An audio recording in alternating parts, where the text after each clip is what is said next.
Hello everyone, welcome to profound education. तो अगला question इसमें है, एग्जाम्पल नंबर 12 है ये, सॉल्व द इनइक्वालिटी। इसको आपको सॉल्व करना है। तो यहाँ पर अगर आप देखेंगे तो ये 6 यहाँ पे है and divided by x minus 3 less than 5। अब लास्ट क्वेश्चन की तरह अगर मैं इसे भी करूँ तो 5 को अगर मैं लेफ्ट हैंड साइड ले आऊँगी या फिर 5 को कैंसिल आउट करने मतलब 0 बनाने के लिए मुझे -5 और -5 दोनों साइड ऐड करना होगा। तो वो चीज़ मैंने यहाँ पर करी है एंड इस ऑपरेशन के बाद मुझे अब जो फाइनल एक्सप्रेशन मिलेगा वो ये है।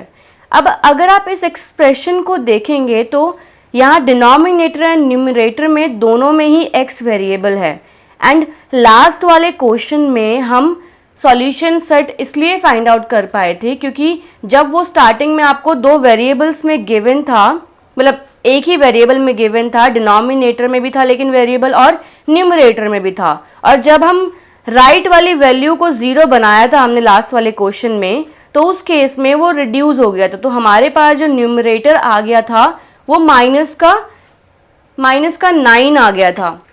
तो जो न्यूमरेटर में आया -9, उसके लिए हमने कोई सोल्यूशन सेट नहीं फाइंड आउट किया, लेकिन जो डिनोमिनेटर में था x+2 उसके लिए हमने दो केसेस हमने उसमें देखा था कि x को वैल्यू है तो पॉजिटिव हो सकती है या नेगेटिव हो सकती है। तो उस केस में हमने फाइंड आउट किया था कि कैसे हम उसको पॉजिटिव के लिए ही फाइंड आउट कर सकते हैं ताकि इनइक्वालिटी जो है वो ट्रू रहे।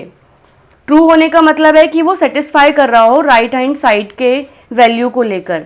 तो यहाँ पर अब हमने देखा कि अगर मैं इसको रिड्यूस किया मैंने तो रिड्यूस नहीं हुआ, उसने मेरे एक्सप्रेशन को और बड़ा बना दिया, क्योंकि अब मुझे यहाँ पर इसको भी सॉल्व करना होगा, इसको भी सॉल्व करना होगा। तो इसके लिए अगर मैं देखूँ तो इस x की पॉजिटिव वैल्यू भी हो सकती है एंड इस x की नेगेटिव वैल्यू भी हो सकती है, और उनका सॉल्व करके वो छोटा होना चाहिए 0 से, मतलब है तो -1। इस पूरे एक्सप्रेशन को सॉल्व करके मुझे मिलना चाहिए -1, -2, -3, क्योंकि तभी मेरी इनइक्वालिटी 0 के ट्रू कहलाएगी। तो अब यहाँ पर हम क्या कर सकते हैं इस केस में हम इस तरीके से सॉल्यूशन करेंगे ही नहीं, क्योंकि ये अब डिनोमिनेटर में भी x आ गया और न्यूमरेटर में भी x आ गया। तो मुझे नेगेटिव बनाने के लिए या तो मेरे को इसके लिए पहले एक बारी पॉजिटिव वैल्यू रखनी होगी, तो ये ग्रेटर देन 0 होगा एंड ये ग्रेटर देन 0 होगा, फिर नेगेटिव रखना होगा तो ये लेस देन 0 होगा एंड ये लेस देन 0 होगा, एंड देन फिर एक बार इसको पॉजिटिव रखना होगा, देन इसको एक बार नेगेटिव रखना होगा, फिर या तो इसको नेगेटिव रखना होगा, ये पॉजिटिव रखना होगा। तो इस केस में ये 4 सॉल्यूशन आपके पास केसेस रहेंगे जो आपको इसके बाद करने होंगे। तो अभी जो गिवन क्वेश्चन डायरेक्ट था वो ये था, अगर मैं इसको ऐसे ही सॉल्व कर पाऊँ, क्योंकि अगर आप देखेंगे तो ये न्यूमरेटर में 6 है एंड डिनोमिनेटर में x-3 है, तो मुझे इसके लिए यहाँ पर जो x की वैल्यू देनी होगी वो एक ऐसी वैल्यू देनी होगी ताकि ये पूरा सॉल्व करके मुझे 5 से छोटा मिले। अब 5 से छोटा या तो हो सकता है वो 4 या 3 या 2 या 1 या 0, और जितने भी नेगेटिव नंबर्स हैं वो सारे, तो वो वैल्यूज़ मुझे यहाँ मिल सकती है। तो उसके लिए एक बारी वैल्यू मैं रख सकती हूँ, x के लिए एक बारी पॉजिटिव बना सकती हूँ डिनोमिनेटर वाले को, एक बारी नेगेटिव वैल्यू रख सकती हूँ। तो मतलब डिनोमिनेटर एक बारी पॉजिटिव के लिए मैं चेक कर सकती हूँ और नेगेटिव के लिए। तो नीचे इस सॉल्यूशन को आगे ऐसे कंटिन्यू ना करके, क्योंकि बहुत लेंदी हो जाएगा, हम इसको ऊपर तक ही रखते हैं और फिर इसको आगे सॉल्व करते हैं सिर्फ डिनोमिनेटर के लिए। तो आई होप आपको ये चीज़ क्लियर हो गई होगी कि क्यों हमने इसको इस एक्सप्रेशन के लिए नहीं सॉल्व कर रहे हैं एंड क्यों हमने लास्ट वाले क्वेश्चन में इसको ऐसे सॉल्व करके ही किया था। तो ये चीज़ ध्यान रखनी है कि किस तरीके की एक्सप्रेशन आपको गिवन है, और तभी आप उसके लिए इनइक्वालिटी के लिए सॉल्यूशन सेट फाइंड आउट कर पाएंगे जितना इजी एक्सप्रेशन आपको दिख रहा है। सो स्टार्ट करते हैं अगेन इस सॉल्यूशन के लिए। तो यहाँ पर इनइक्वालिटी अब ये है, तो मैंने बताया अभी कि x-3 के लिए आपको वैल्यू या तो पॉजिटिव हो सकती है या नेगेटिव दे सकता है। अगर पॉजिटिव देगा तो मुझे वो सॉल्व करके पूरा मिल सकता है 4, 3, 2, 1, ये पॉजिटिव वैल्यू मुझे पूरे इस एक्सप्रेशन को सॉल्व करके मिल सकता है। लेकिन x में मैं ऐसी क्या वैल्यू डालूंगी वो चीज़ मुझे चेक करें। तो एक बारी x की वैल्यू पॉजिटिव हो सकती है x-3 की, और ये एक्सप्रेशन एक बारी नेगेटिव हो सकता है। तो x के लिए नेगेटिव वैल्यूज भी हो सकती है, पॉजिटिव वैल्यूज भी हो सकती हैं।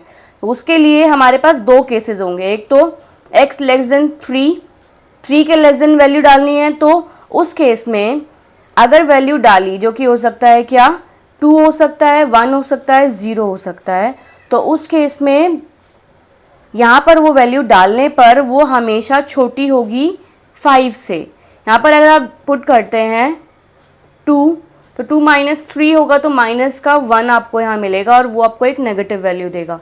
एंड ऐसे ही ये चीज़ यहाँ इसके लिए दोबारा से ट्रू होगी। और जो अगर आप वैल्यू डालते हैं जितनी भी 3 से छोटी वैल्यूज़, तो 3 से छोटी वैल्यूज़ के लिए मुझे सॉल्यूशन सेट मिल गया कि वो हमेशा ट्रू होगा इस पर। ये चीज़ हमें क्लियर है। अगर आप ये -1, -2, -3 कुछ भी रखते हैं तो आपको नेगेटिव मिलेगा ये एरिया, और नेगेटिव मिलेगा तो इसका मतलब ये पूरी एक नेगेटिव वैल्यू बन जाएगी, और नेगेटिव वैल्यू हमेशा छोटी होगी 5 के। और अगर आप 3 से छोटी पॉजिटिव वैल्यू भी रखते हैं 2 या 1, तब भी आपको ये एक नेगेटिव वैल्यू ही देगा। तो नेगेटिव देगा तो ये पूरा आपका सॉल्यूशन नेगेटिव हो जाएगा। नेगेटिव होने पर वो आपका छोटा होगा 5 से। सो पहला सॉल्यूशन सेट मुझे मिल गया जो कि है -∞ और 3, मतलब 3 से जाएगा पूरी जितनी भी वैल्यूज़ हैं -∞ तक। तो इनफाइनाइट वैल्यूज़ रहेंगी नेगेटिव सारी इसमें, और वो 3 से छोटी होंगी। तो इसके लिए 3 हम नहीं पुट कर सकते क्योंकि इनइक्वालिटी में इक्वल्स टू नहीं गिवन था, तो ओपन ब्रैकेट रहेगा। 3 वैल्यू नहीं हो सकती, लेकिन 3 से सारी छोटी वैल्यूज़ हो सकती हैं। अब पहले वाला हमने केस डिफाइन कर लिया। दूसरा वाला केस है जब x की वैल्यू बड़ी होगी 3 से।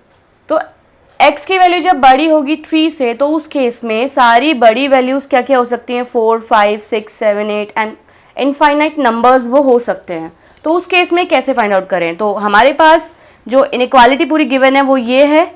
सॉल्व कर लेते हैं कि वो x की ऐसी कौन सी वैल्यू होगी जो पुट करने पर हो सकती है वो 5 हो, या हो सकता है वो 6 हो या 7 हो, लेकिन वो 3 से बड़ी होगी।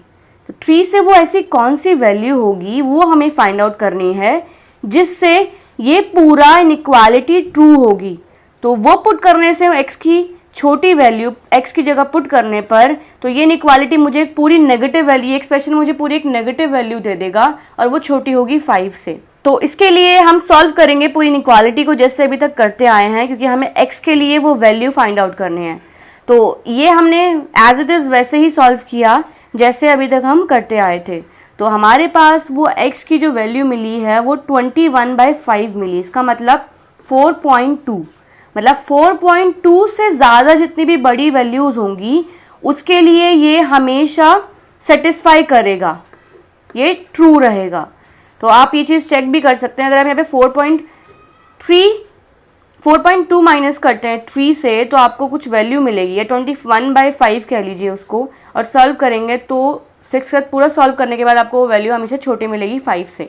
तो ये हमने देख लिया। द सॉल्यूशन सेट इज़, इसका सॉल्यूशन सेट क्या होगा कि वो आपकी छोटी वैल्यू है 21/5 और वो इनफाइनाइट नंबर्स तक रहेंगे, तो वो एक मिनिमम वैल्यू ये रहेगी। लेकिन आप 21/5 को भी पुट नहीं कर सकते क्योंकि इनइक्वालिटी इसके इक्वल नहीं है। तो वैल्यू आप पुट कर सकते हैं या तो 4.5 या फिर 5 पुट कर सकते हैं सीधा, या 6, 7, 8 कोई भी नंबर, लेकिन 21/5 नहीं कर सकते। वो उस टाइम में आपको जस्ट ऐसे ही कैलकुलेट करने के लिए कह रही थी, लेकिन ये चीज़ करना सही नहीं है कि 21 को हम चेक करें। तो यहाँ पर इससे बड़ी वैल्यूज़ चेक करके देखेंगे तो आपको ये चीज़ इससे छोटी ही मिलेगी 5 से। सो सॉल्यूशन सेट हो गया। एक तो पहला ये जो हमारे पास आया था, एंड दूसरा ये, एंड यूनियन का मतलब होता है ये भी सॉल्यूशन सेट ट्रू है, ये भी सॉल्यूशन सेट ट्रू है। तो ऐसे आपने फाइंड आउट करना है क्वेश्चंस को जो फ्रैक्शन वाले एक्सप्रेशंस आपको गिवन होंगे इनइक्वालिटी में। अगर आपको हमारी वीडियोस पसंद आई है तो लाइक करें, हमारी आगे आने वाली वीडियोस में अपडेट रहने के लिए सब्सक्राइब करें, और दोस्तों अगर आपके कुछ सजेशंस हैं तो हमें कमेंट करें। Thank you.